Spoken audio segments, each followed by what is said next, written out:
Les gang, j'espère que vous allez bien. Moi, oui, ça va super. Sur ce, aujourd'hui, nouvelle actualité automobile, mon gars. Je sais que ça t'a manqué.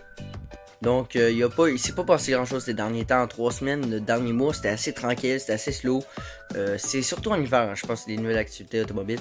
Mais sur ce, il y en a eu quelques pas pires. Donc, on va aller voir ça. On va parler un peu de VE. Ouais, je sais le VE. Bref, c'est parti, let's go.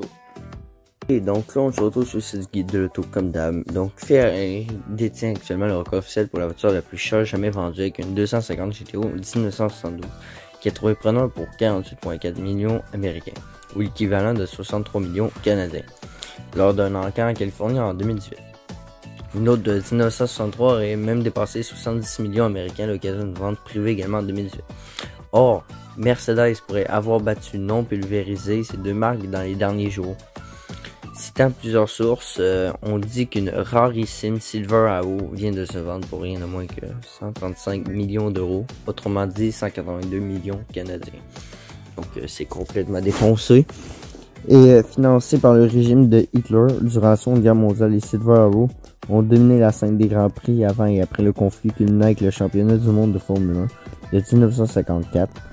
Et après ça, pour ce qui est du modèle qui viendrait de fracasser le record de vente, RJC spécule qu'il s'agit d'une coupé 300 SLR Onlao 1956, numéro de châssis, bref.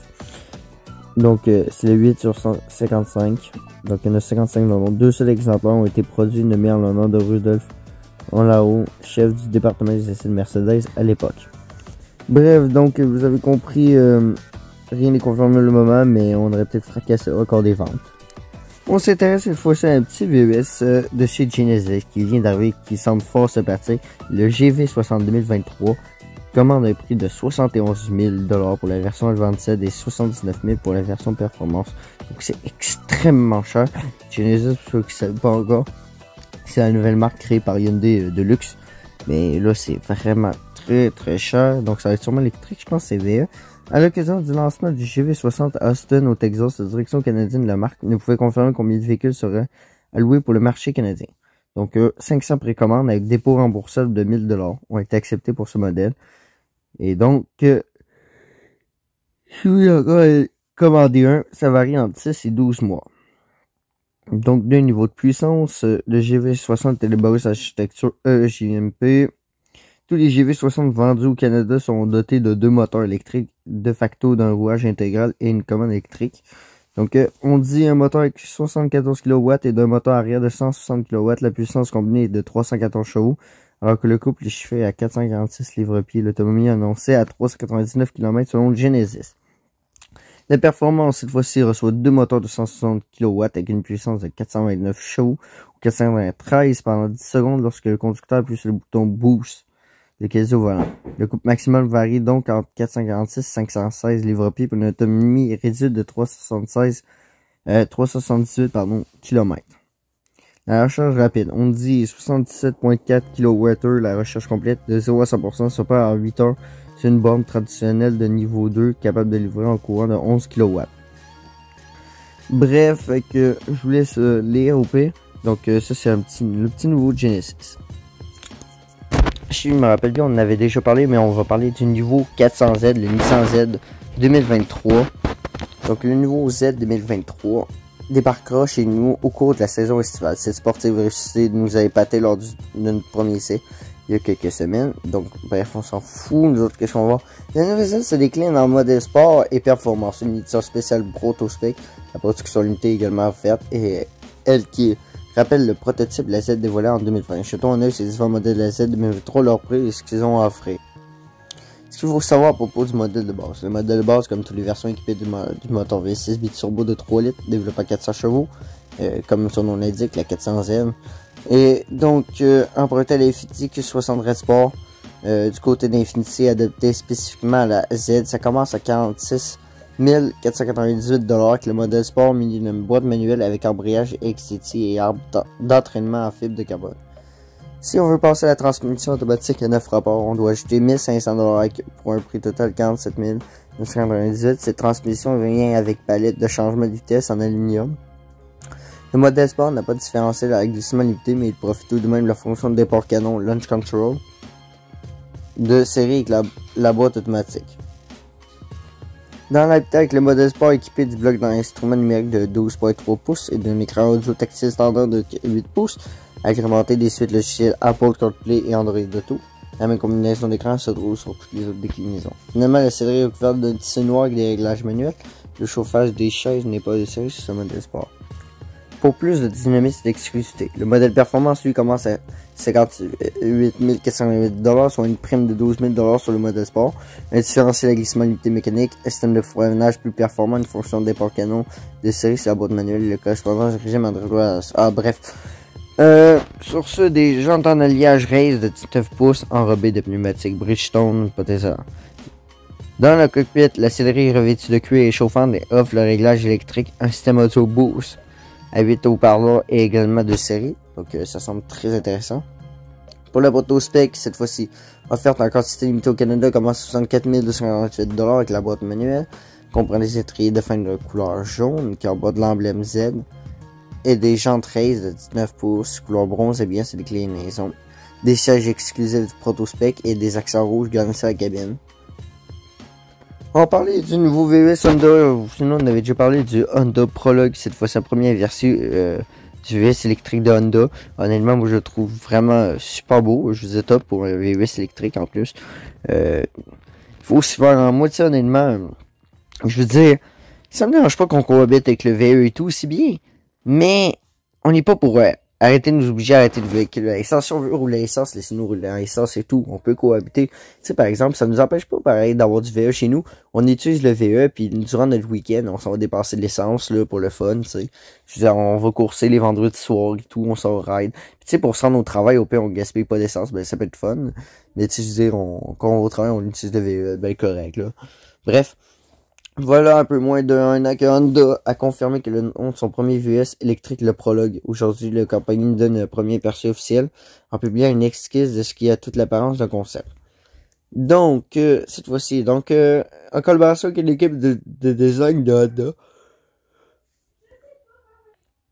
au Japon, ce modèle de production sera lancé sur le marché en 2024. Étrangement, le communiqué de presse mentionne une grande ressemblance avec le Honda E à l'avant, mais rien ne pourrait être plus faux. À vous de juger. Bref, sur ce, les designers sont efforcés de créer des surfaces aérodynamiques en vue d'améliorer l'autonomie et de résoudre le bruit à l'intérieur de l'habitacle. Le Prologue est le premier véhicule électrique de Honda au Canada et le fruit d'un plan stratégique nord-américain annoncé il y a 2 ans qui reprend une collaboration avec GM pour produire des VE plus efficacement. En effet, le Prologue sera construit avec l'aide de General Motors utilisant la plateforme Ultium de ce dernier et aura un équivalent sous la bannière d'Acura. 2 ans après leur arrivée, ce sera le début de la production et de la vente de modèles Honda basés sur la nouvelle architecture. Puis en 2027, Honda fera encore une fois équipe avec GM pour fabriquer et commercialiser une nouvelle série de véhicules électriques abordables. L'objectif de Honda est de vendre environ 500 000 véhicules électriques en Amérique du Nord d'ici 2030. Vont-ils le réussir? Bonne question. En tout cas, les futurs concessionnaires Honda. Bref, par an, on apprend que les concessionnaires Honda vont se doter d'une nouvelle image et transformer les installations à l'ère de l'électrique. Il y aura un espace modulaire et polyvalent et moins d'inventaire dans les cours.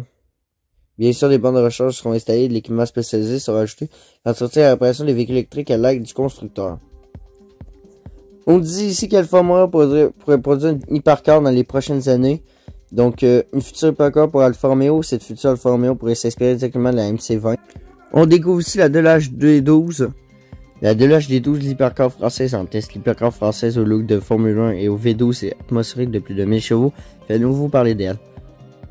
Sur ce site-là de con. Donc, sur ça, on les découvre le nouveau Brabus un peu Jeep, tu vois. Donc, le Brabus Crawler. Donc, il va être insane. Checkez-moi ça. Un Brabus de luxe. Checkez-moi ça. Comment que c'est. C'est luxueux à mort. 900 chevaux, je pense, là-dedans, en plus. Pour 800 000 $, seulement qu'ils étaient dans le monde. Pour 800 000 $ qui seraient prêts. Pas moi. Aussi, dans Montreal Spotting, une Felino. Donc, il n'y en a pas beaucoup dans le monde. En fait, ils sont produits au Québec. Donc, je vous montre des images à quoi que ça ressemble. Une supercar produite de Québec. Ça ressemble à ça. C'est spécial le look. Très spécial. 2 places. Très futuriste. J'ai découvert ça dernièrement, sondage. Québec est la ville canadienne où il est le plus agréable de conduire. Ben, c'est vraiment étonnant. Québec se classe au premier rang des grandes villes canadiennes où les conducteurs sont les plus heureux au volant, selon le sondage. Après avoir sondé 2000 Canadiens parmi les 10 villes les plus populeuses au pays, Kijiji Auto a proclamé Québec comme étant la ville avec les conducteurs les plus heureux. Plus précisément, 88% des conducteurs de Québec se sentent heureux en conduisant au moins une fois par semaine. 72 décrivent les conditions routières de la vieille capitale comme étant exceptionnelles. Très bonne d'après ce sondage. Ouais, mais certes, les routes, c'est quand même la grosse merde, hein. Les participants sondés devraient répondre à une série de questions portant sur l'état des routes, les niveaux de circulation, le nombre de conducteurs dangereux, leur état d'esprit au volant, etc. Ce classement des villes a été créé à partir des réponses du conducteur. Bref, les gens les plus calmes au volant sont situés à Kitchener, en Ontario. Les plus concentrés se trouvent aussi dans la province d'Hamilton. L'écoute de la musique, les vues panoramiques et un sentiment de liberté sont parmi les principales raisons pour lesquelles les Canadiens aiment conduire. Anxiété au volant. À l'opposé, près de la moitié, 58% des conducteurs de Winnipeg admettent se fâcher au volant au moins une fois par semaine. Près de la moitié, 46% des Canadiens se sentent anxieux au moins une fois par semaine lorsqu'ils conduisent.